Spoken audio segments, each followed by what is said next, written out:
Hello and welcome back to Answering Bart Ehrman. And today's episode is a great one to see and understand better Bart's methodology. And today he's raising the issue of what did the Centurion say at the cross of Jesus. So Matthew, do you want to give us the reading from his book, please?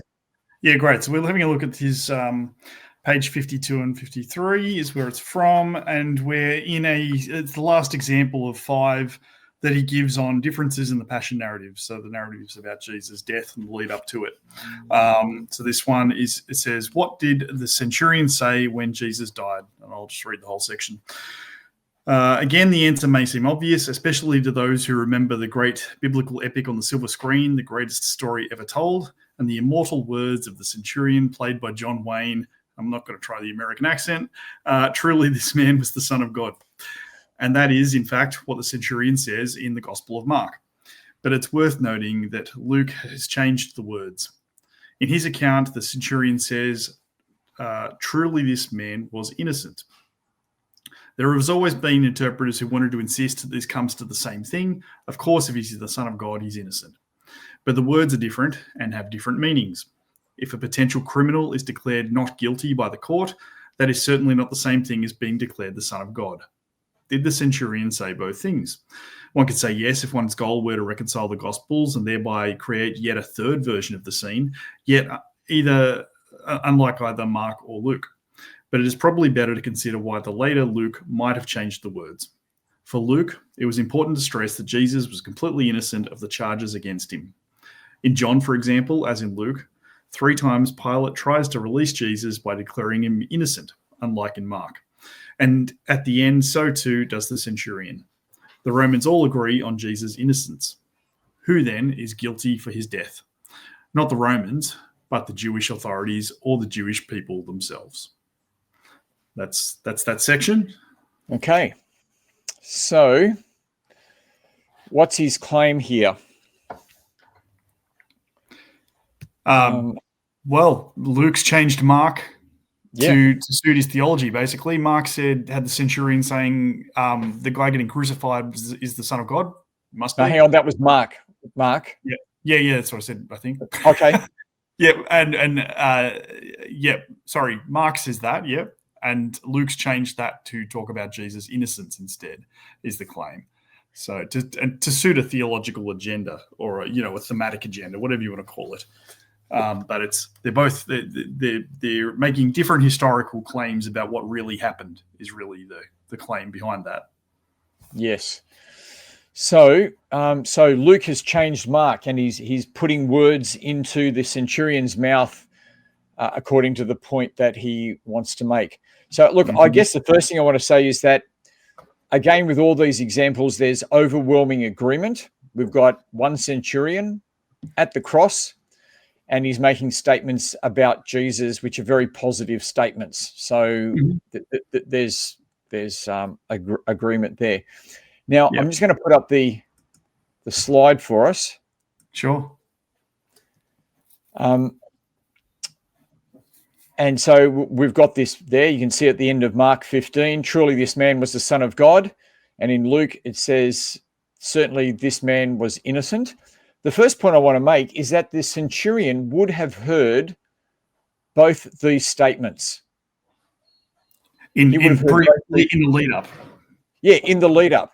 He is hearing both these statements because when Jesus is on trial before Pilate, and he's obviously brought there by the centurion who's looking after Jesus or, guarding Jesus, he hears Pilate saying Jesus is not guilty and, who shall I release for you? So and we're going to see that in Mark, that Pilate knows that it's out of envy that the Jewish leaders have handed Jesus over to him.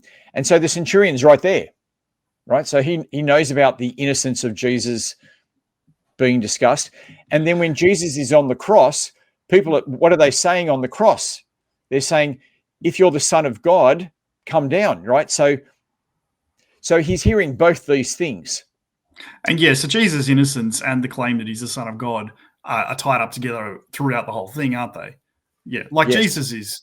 Jesus at the end of the day is formally executed for the claim of being the Son of God. And so for him to be the idea that he's innocent doesn't deserve it is really closely related. Ehrman tries to dismiss that by saying it amounts to the same thing, but it does. Like if you read the scene in context, you've actually got Jesus' innocence or guilt is tied up with whether or not he's the Son of God, and that claim, and that's what he's condemned for. Which I mean, I immediately, from a historical point of view, he's clutching at straws because like this, he's very allergic to harmonizing texts and says you're making up a third one if you try to make two make sense together.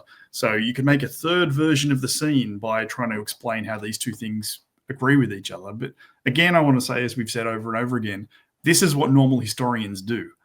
You have two texts about the same scene that say things, make claims about what happened, and you work out, are they saying different aspects of the same thing? Are they contradictory? Are they complementary? Like, these are questions you can ask. It's not. It's actually just responsible historical scholarship to engage those questions, which is what we're trying to do. So he's very dismissive and says, if you do that, you're creating a third version, and that's really bad.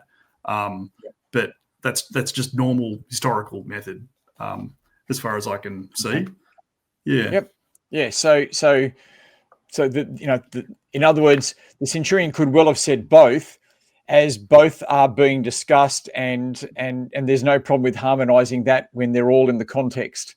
They're all totally. And I was just going to add, and why do we think that the centurion during this whole scene said one pithy saying and that's it?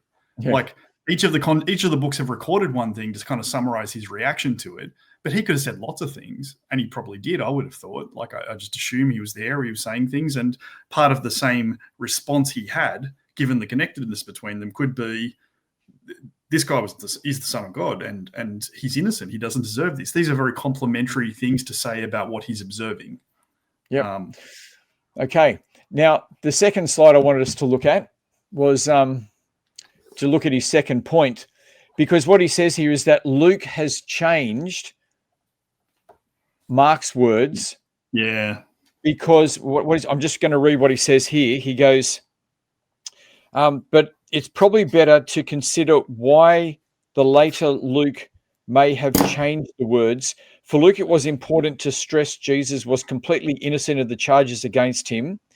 In John, for example, as in Luke, 3 times Pilate tries to release Jesus by declaring him innocent, unlike in Mark.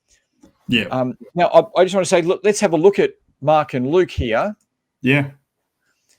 So in Luke, then Pilate called together the chief priests and the rulers and said to the people, you brought me this man as one who is misleading the people. And after examining him before you, behold, I find this man, I do not find this man guilty of any charges against him. Neither did Herod, who sent him back. Look, nothing deserving death has been done by him. So, okay, he doesn't use the word innocence, but he's saying he's not guilty or anything. But when you read Mark, it says the same things. For he, Pilate, perceived that it was out of envy that the chief priests had delivered him up, and they cried out again, crucified him. And Pilate said, why? What evil has he done?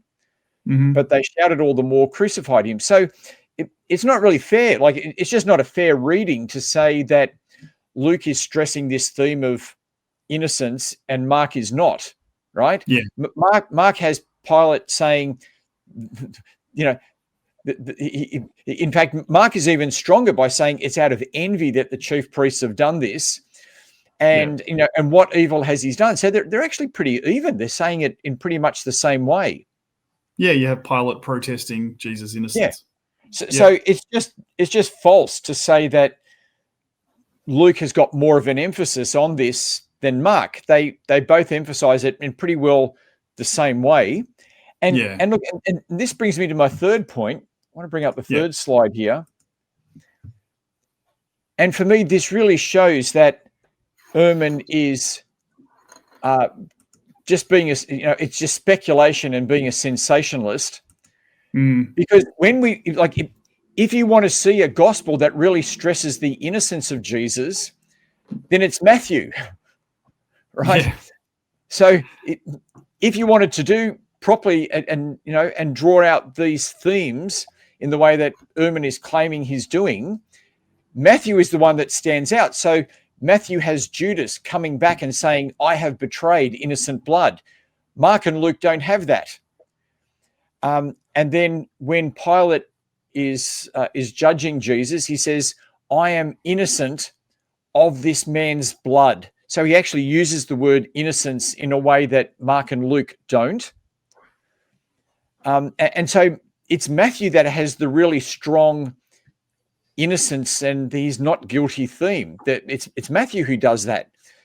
But yet that doesn't lead Matthew to changing the words of the centurion. That's it, yeah. Yeah, and so the centurion in Matthew says, truly he was the Son of God, and you can see that there. So, I just see that what Ehrman is doing is really just sensationalist and speculative. He's saying, oh, Luke's changed it for this reason, but none of those reasons actually stand the test when you look at the other Gospels. Yeah. It is question begging in a big way. Even the way he introduces it in this one, he's like, "Oh, well, one could say yes, but perhaps it's better. It's probably better consider why." And so, it's very sort of, let's just throw some ideas out there and see if they stick. And there's no evidence that he's provided to make us think that Luke has this big, strong emphasis on innocence that led him to change the historical facts of what happened. That he just hasn't made his case. So anyway, look, we'll leave it there. And we just want to say that the Gospels are fine, and what Ehrman's criticisms just do not stand up to scrutiny. Yeah, just do not stand up to scrutiny. So come and join us for next week. So make sure you subscribe to the channel. Next week we start a new section, and that is Bart Ehrman is going to start looking at the Apostle Paul. So come back as he puts his magnifying glass and spotlight and whatever else you want to call it, as he puts it on Paul, and we'll see how fairly he treats the Apostle Paul. We'll see you then.